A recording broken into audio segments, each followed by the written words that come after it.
Oui, je suis content de ce qui s'est passé au résultat des élections américaines. On ne pouvait pas mieux souhaiter.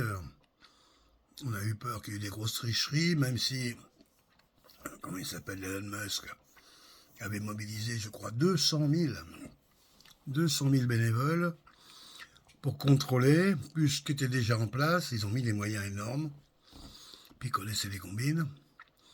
Euh, Disons que cette tricherie-là, même si elle a existé, certainement, elle n'a pas en tout cas eu l'impact qu'il y avait eu la dernière fois. Et l'autre tricherie qui était énorme, c'est que 95%, presque tous les médias, ont lutté contre Trump. Bon, après, la manière, du truc dégueulasse, du grand n'importe quoi. Après, ils s'étonnent que plus personne n'écoute les grands médias. Je crois que le taux de satisfaction des médias et des grands médias aux États-Unis, c'est 15%. Ça veut dire qu'il y a 85% autres qui soit s'informent autrement, soit ont abandonné ce genre de registre. Hormis ça, alors je vais continuer pour les grands médias, bien sûr, tous, sans exception, et dans le monde occidental en tout cas, certainement que dans le monde oriental ça va être pareil, mais je sais pas, je ne pourrais pas le dire, tous les grands médias appartiennent euh,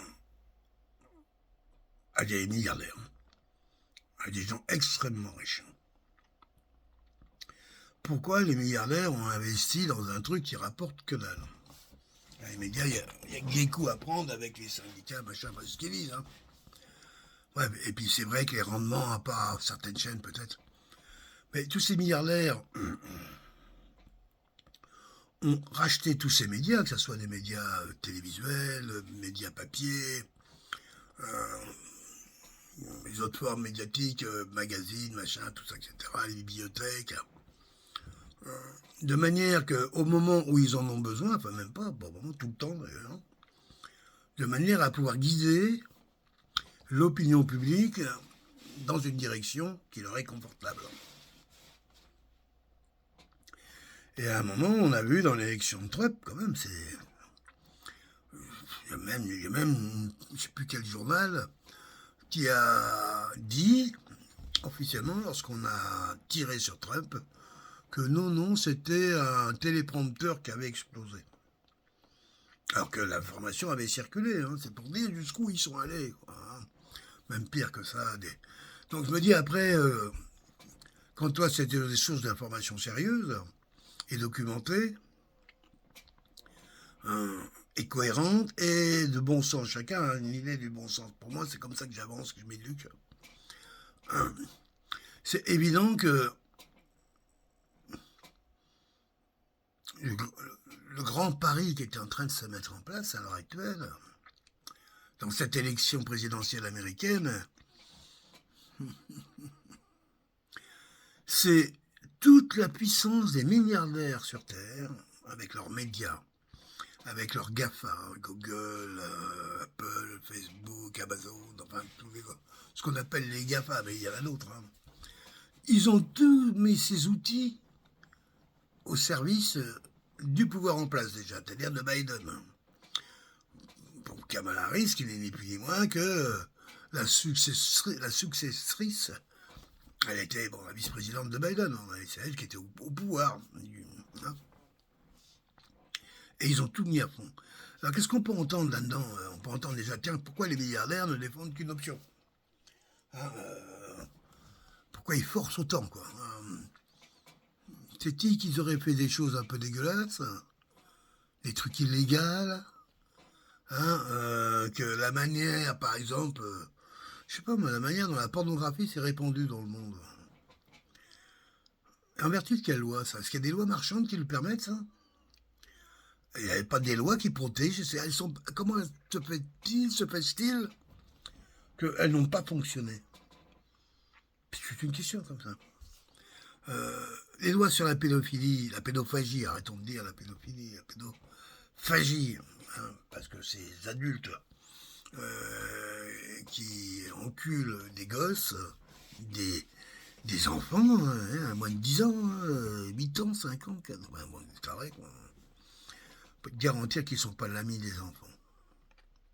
Non, ils les mangent. Et pédophage, c'est vraiment le mot qui les représente le mieux. Pas un mot que j'ai inventé, c'est Serge Rechmiré, un intellectuel savant et professeur en historiologie africaine, je crois, en culture africaine, et puis bien plus que ça. Il a été contemporain de Cheikh Anta Diop, il a participé à la première conférence qu'il y a eu, dont il a fallu démontrer que les momies avaient la peau noire, et qu'il a fallu battre pour qu'ils autorisent donc les propriétaires des momies se mettre d'accord à ce qu'il y ait un prélèvement qui soit fait sur telle et telle momie. Bon, ils sont mis d'accord.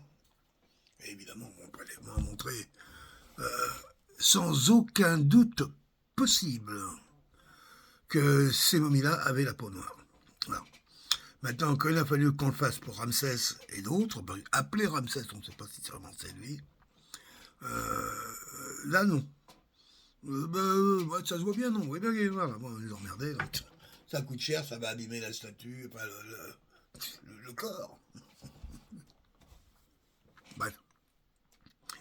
Je me éloigne.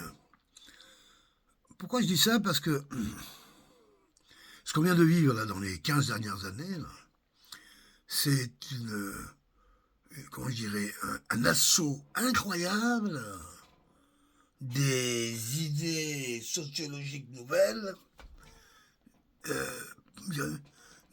et qui ne peuvent exister que dans la destruction des traditions. On n'est plus dans une complémentarité ou dans une succession, pas du tout. On est dans une révolution. Et cette révolution, ils nous l'ont mis à marche forcée en Europe et aux États-Unis, en nous faisant élire des gens à eux. Alors c'est qui eux? On va le dire, qui c'est eux?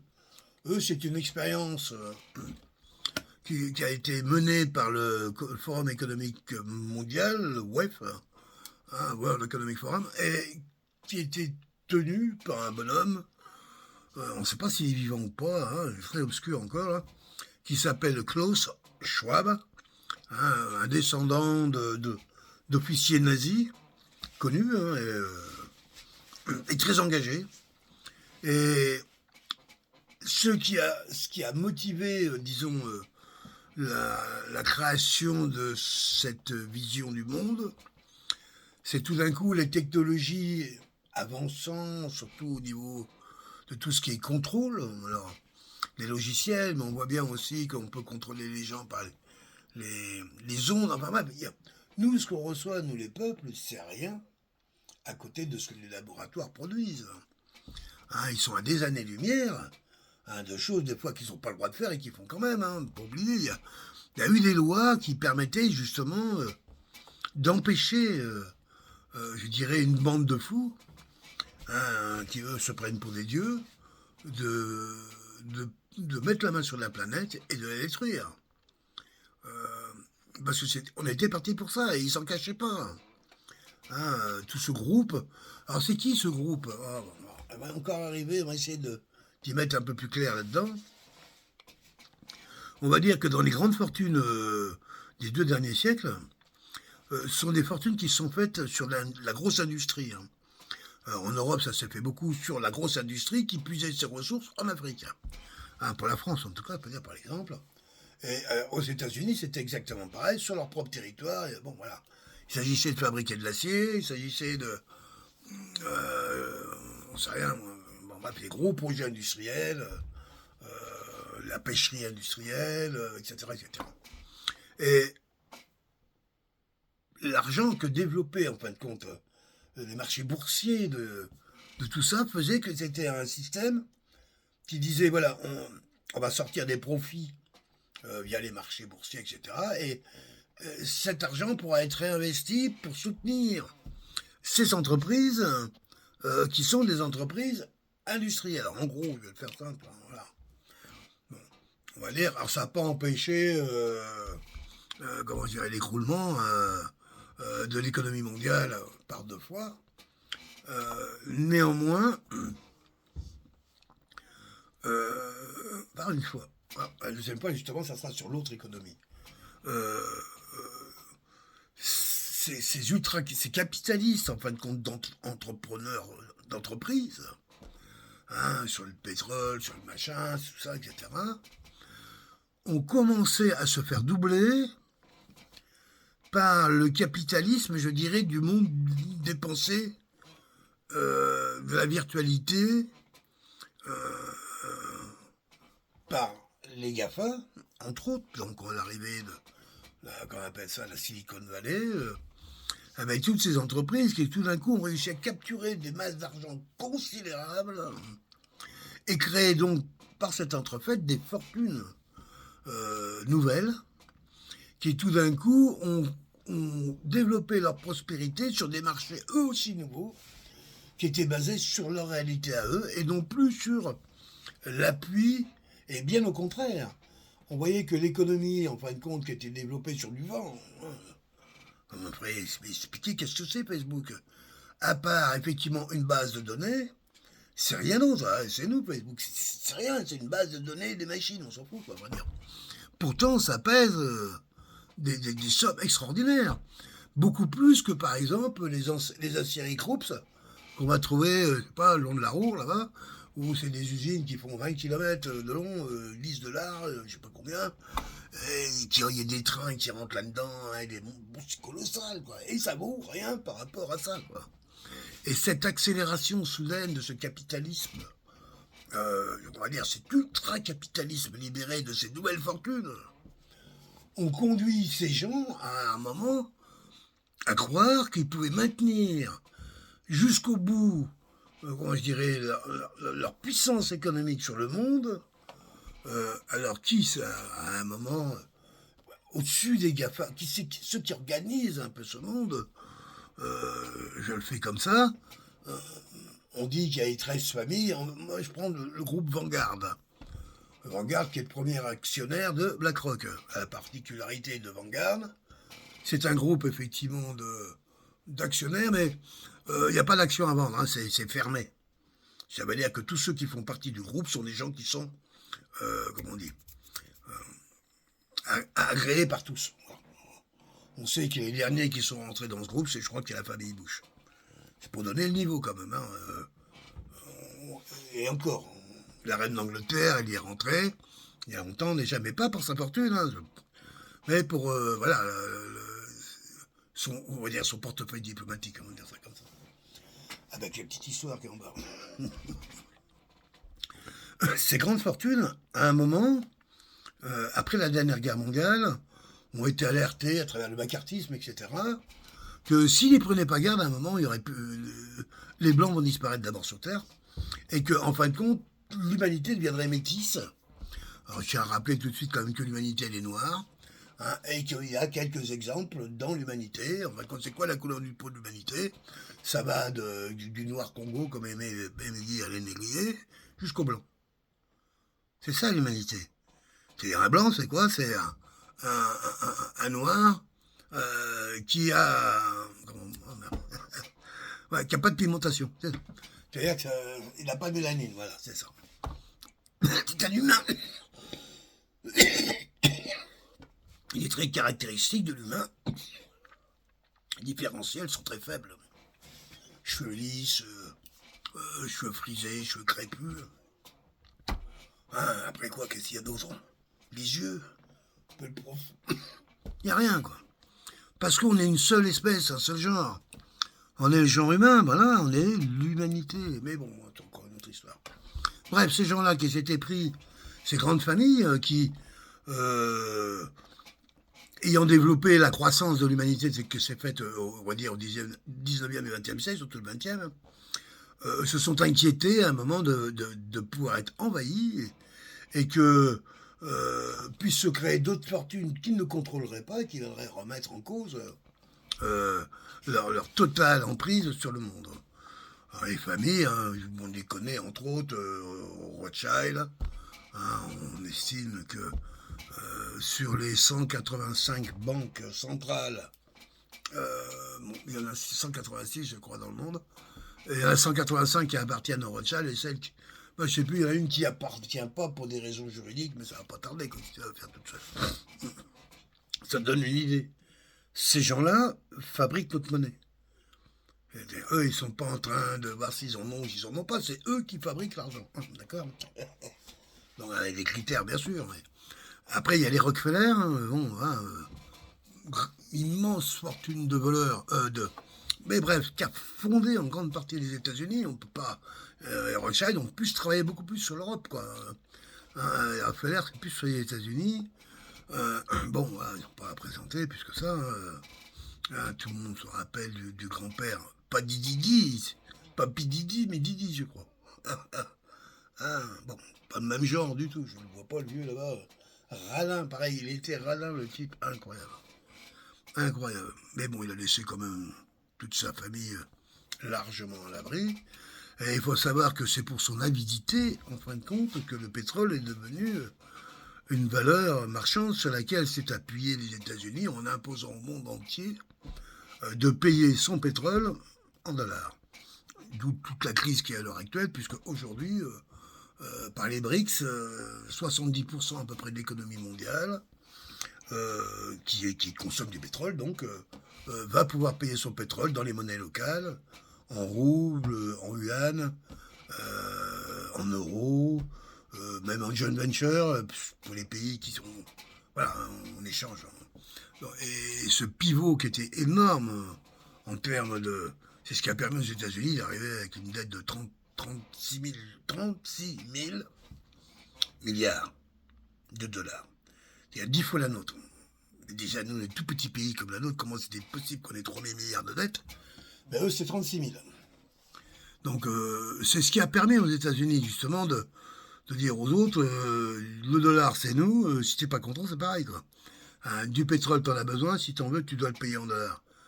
Autrement, t'as pas de pétrole. Bon, ça s'est passé comme ça. Quand MBS, comment il s'appelle le patron de l'Arabie Saoudite, le jeune roi d'Arabie Saoudite qui s'est fait de réputation de bourreau boucher, en découpant en morceaux un journaliste qui lui a fait de l'ombre, je sais pas ce qui paraît. Ce qu'on nous dit maintenant, la presse, grands médias, moi j'ai dit, qui c'est qui a dit ça? J'écoute plus rien, toutes ces conneries là. Bref, en tout cas, c'est la réputation qu'on y avait donnée. Bon, je pense que parmi tous les chefs élites du monde, ont tous la capacité de détruire ce dont ils ont besoin et sans aucun problème. Ils ne le feront pas directement, on le fera pour eux. Bref, mais quand MBS a accepté du jour au lendemain de travailler avec des roubles et des yuan, c'est fini pour les États-Unis. Donc, qu'est-ce qui a fait qu'à un moment, la campagne de Trump, tout d'un coup, a pris de l'allure? C'est tout le mouvement des BRICS, dans son ensemble, qui est réactif, je dirais, à la violence du capitalisme, je dirais, médiatique, libéré, on l'appelle comme on veut, des GAFA, du monde informatique et autres,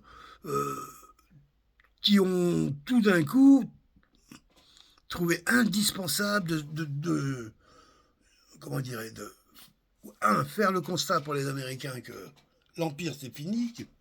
Je pense qu'il y en a longtemps, il y a longtemps que les Américains le savent. Mais ceux qui étaient au pilotage aujourd'hui, tout leur intérêt était justement sur la gestion impériale. C'est-à-dire que ceux qui étaient en place, ils n'en avaient rien à foutre du peuple américain. Parce que s'ils en avaient eu à faire quelque chose, comment se peut-il qu'il y ait autant de misère, de pauvreté, de gens sans abri, sans soins de santé, sans rien aux États-Unis? Comment se fait-il? Depuis Obama, tout ça, avec McCain, les trucs, rien. Tout pour l'ultra grande capitale mondialiste. C'est là qu'ils ont... Et le peuple américain, allez vous faire voir, on n'a pas besoin de vous. Oui, ils sont aux États-Unis, là-bas, mais c'est des apatrides, ces gens-là. Ceux qui sont globalistes, mondialistes, ce sont des apatrides. Et les grandes familles qui dirigent, c'est eux qui donnent le tempo actuellement. Ça durera ce que ça durera. Rothschild, Ils ont quoi, 4 siècles, 3 siècles d'existence. Les Rockefeller, c'est un siècle. Bon, ça n'a pas duré. Orsini, et Dupont de Nemours, hein, les Français. Hein. Grande famille qui a réussi dans le Lilan, je crois. Famille française. Hein. Qui c'est qu'il y a d'autres? Je n'ai pas tous les noms, mais renseignez-vous, vous verrez. C'est pas secret, mais c'est quand même très discret. Hein. J'ai trouvé des photos, des machins, j'ai cherché, on en trouve, mais bon. Si tu veux animer quelque chose avec ça, ça va faire, ça date un peu. Quoi. Donc, ce ne sont pas des gens qui s'ouvrent du tout aux médias publics, je comprends, puisqu'on n'existe pas pour eux. Eux, ils sont dans une autre sphère. Et je crois que ils se sont rendus compte qu'il y avait quand même... Ça a été trop vite, à mon avis. Leur projet globaliste est venu trop rapidement. Toujours pareil, hein, c'est l'histoire de la grenouille. Il faut bien régler le calibrage. Et je pense qu'ils ont été trop vite, parce qu'on a vu les réactions par rapport aux picouzes. Ça a été colossal, les procès tournent en ce moment. Et je pense qu'ils ont... Ils sont tellement arrogants, ces gens. Tellement sûrs que quelque part, ils ont tout. Quand je dis tout, c'est même ce qu'on peut même pas imaginer. Quand on dit l'autre, il est pédophile. T'as les hommes les plus riches du monde. Il y a des endroits, des palais, des châteaux, il y a des gamins, des gamines qui t'attendent à chaque fois que tu pourras y venir et que personne ne sait que c'est toi. Et dans ton hypersécurité, bien sûr que ça existe, c'est partout. Les harems, c'est pas un truc des 10 001 nuits d'il y a 500 ans, c'est pire aujourd'hui. C'est des îles comme fait Epstein, des îles comme a fait Pipidi, là, à côté de la Guadeloupe, comment elle s'appelle? Love. Ils manquent pas d'air, les mecs. Hein. Ils adorent salir, en fin de compte, les belles énergies. Ils appellent Love son île. Bref. Pourquoi je fais tout ce grand préambule? Parce que, à vrai dire, ma Trump, j'ai rien contre lui. À vrai dire, quand je regarde le bonhomme en soi, de ce que je vois, il me plaît bien. Il me fait penser au Chirac, il y a quand même... le bonhomme me plaît bien, ouais, vraiment, en soi, quoi. Les idées, bon, la vision américaine, je connais pas grand-chose en termes de politique américaine, politique intérieure. On peut dire que la politique intérieure, on va dire depuis... on peut dire depuis Obama, a été complètement négligée. Aux États-Unis, je ne sais pas combien il y a de ponts fermés, parce qu'ils peuvent tomber. Des routes impraticables. Et tout ça parce qu'il n'y a plus de budget, parce qu'il n'y a plus rien. Et le pays tombait en délabrement, réellement en délabrement, les villes entières. J'avais des reportages des fois sur la télé. Mais comme ça, la ville, il y a 20 ans, il y avait, pas moi, 100 000 habitants, 200 000 habitants. Aujourd'hui, zéro. Enfin, des zombies qui ont trouvé ça très cool au départ, d'être quelques-uns parmi tout ça, puis à la fin, t'es tout seul, quoi. Il n'y a plus rien, quoi. C'est ça les États-Unis. Les États-Unis, et c'est ce modèle, je veux dire, pas le modèle américain comme on nous l'a présenté, c'est ce modèle globaliste qui veut normaliser la planète entière et qui, par le bas, élimine avec une vitesse incroyable. J'avais fait écouter ma vidéo sur Emmaüs, vous verrez que c'est de ça que je parle aussi. À quoi ça avait été créé pour aider tel type de personnes, aujourd'hui ça ne correspond plus à ça.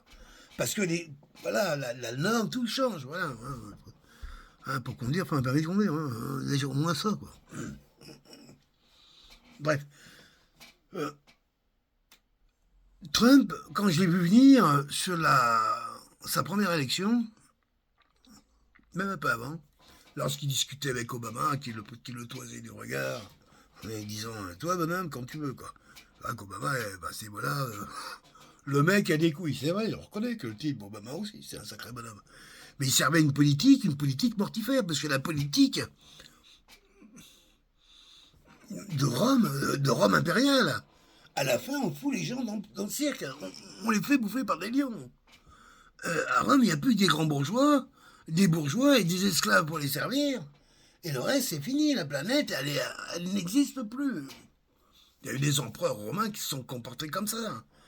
Et Caligula, et Néron, il n'y a pas eu que des gens réfléchis qui ont essayé de comprendre ce que c'était qu'un empire et comment ça se menait. Mais la brutalité, de toute façon, de l'Empire romain c'est carrément semblable à l'Empire américain, si on veut vraiment montrer, bref, cet empire qui était basé justement, l'Empire américain qui était basé sur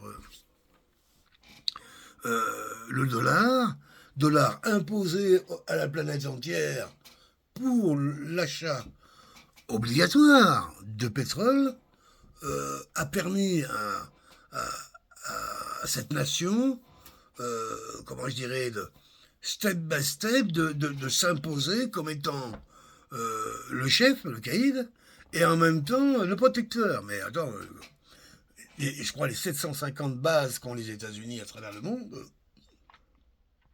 c'est les pays d'accueil qui les payent. C'est des budgets qui sont énormes, c'est pas gratuit, hein, voilà. Ouais, de toute façon, Trump rappelle toujours qu'il fait les comptes, lui. Donc, à chaque fois, ils sont arrivés dans les régions, en menant une politique globaliste qui était la leur vision, surtout après la dernière guerre mondiale, une vision atlantiste, on peut le dire. On s'est retrouvés, nous, tout d'un coup, avec des pays qui ont été chassés du cercle européen, comme la Russie, c'est pas les Européens. Ok, et Israël, c'est européen. Mais pourtant, ça fait partie de l'Europe. Et puis pas que ça, quoi, je veux dire. En quoi l'Europe devrait se tourner de l'autre côté de l'Atlantique pour avancer, alors que son voisin est juste à côté, qui a les mêmes moyens, même plus, que l'autre de l'autre côté. On lui dit, lui, il n'est pas en Europe et on ne peut pas travailler avec lui.